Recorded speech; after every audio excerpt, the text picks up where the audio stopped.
Hey everyone, welcome back to Monument. My name is Zane and today we're having a look at Canoo.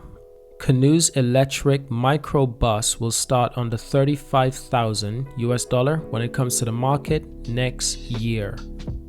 Canoo is bringing its first vehicle to the market next year. The company said earlier this year in May that its electric microbus/van will be available to buy in 2022 at a base price of $34,750. That's before tax incentives or add-ons. It's now taken pre-orders in the United States for the lifestyle vehicle, as well as for the round-top pickup truck and multi-purpose delivery vehicle. While Canoo did not release pricing for the other two vehicles, it said that deliveries for the pickup truck and the production for the delivery vans are slated to start as early as 2023. Customers can reserve a model by placing a $100 deposit per vehicle with the company. Now on the other hand, the lifestyle van will come in 4 trims, including base, premium, adventure, and so-called lifestyle vehicle delivery, which is the top trim and comes with more ground clearance and a beefier profile, does not yet have a price. The base delivery, not to be confused with the bigger multi-purpose delivery van and premium models, will be priced up to $49,000. The company said that the lifestyle van is expected to be able to produce 300 horsepower and 332 pound-feet of torque with 250 miles of battery range. Canoo is taking a different route than many other electric vehicle manufacturers. The company's trio of vehicles all have the same priority skateboard platform architecture that houses the batteries and the electric drivetrain in a chassis that sits under the vehicle's cabin. This contributes to a similar design language between the vehicle, which all have the same wide front windscreen and relatively low profile. Now additionally, the company is expected to deviate from competitors with its electric pickup, which is scheduled to go into production in early 2023, as opposed to rivals Ford and Rivian, which are emphasizing size and power in their respective F-150 Lightning and the RT1 from Rivian pickup trucks. Canoo's is a smaller and more playful looking. The Rivian R1T clocks in at 218 inches long, while the Canoo truck will be 184 inches, and Canoo is also claiming that a battery range of up to 200 plus miles for less than 300 plus boosts by other EV manufacturers. Now Canoo has undergone many transformations since its founding as eVelocity in 2017. It was rebranded as Canoo in 2019 and merged with a special purpose acquisition company, Hennessy Capital Acquisition Corporation, last December with a market valuation of $2.4 billion. Now in additional news, the EV startup Canoo is gearing up for a production in Oklahoma factory. This is big news for Canoo and all of their customers who place reservation for the Canoo vehicles. EV startup Canoo has hired hundreds of employees and is homing on a production date, but critical milestone including landing a battery supply remains,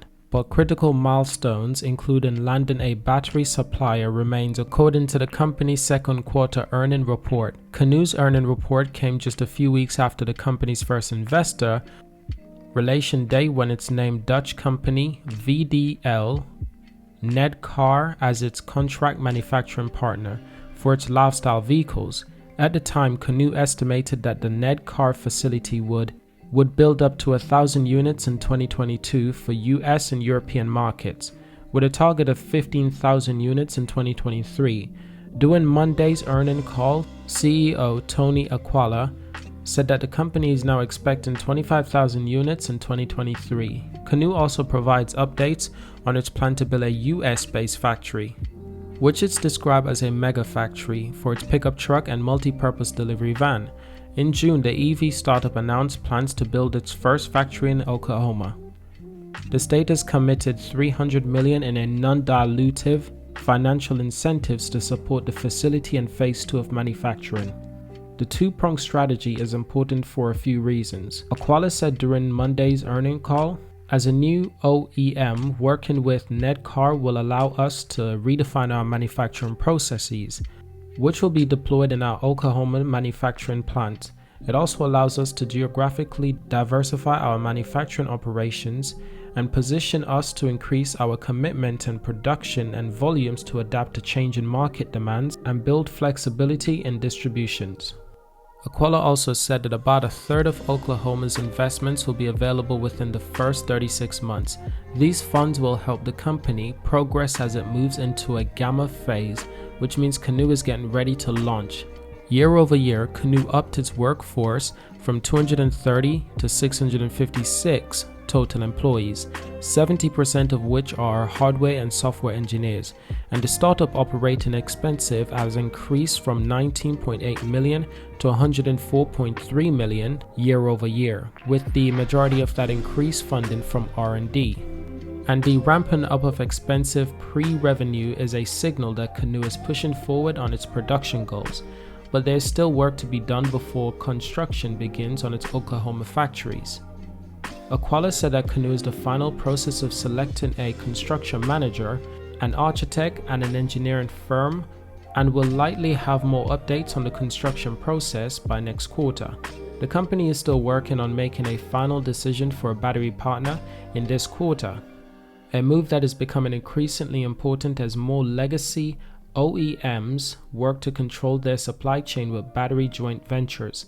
Canoo is also struggling with its semiconductors supply with chain issues, as is the rest of the industry, but says its streamlined manufacturing process means its vehicles will require less chips to function, which is good because semiconductors have been in low supply all throughout 2020 and 2021 and for the foreseeable future. For the materials and for the tech itself, there's much high demand when it comes to computer chips and all kinds of technological components that requires stuff like semiconductors.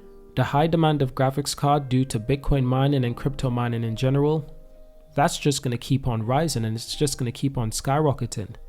And this has an impact on the industry overall in chip making, semiconductors, and the list goes on.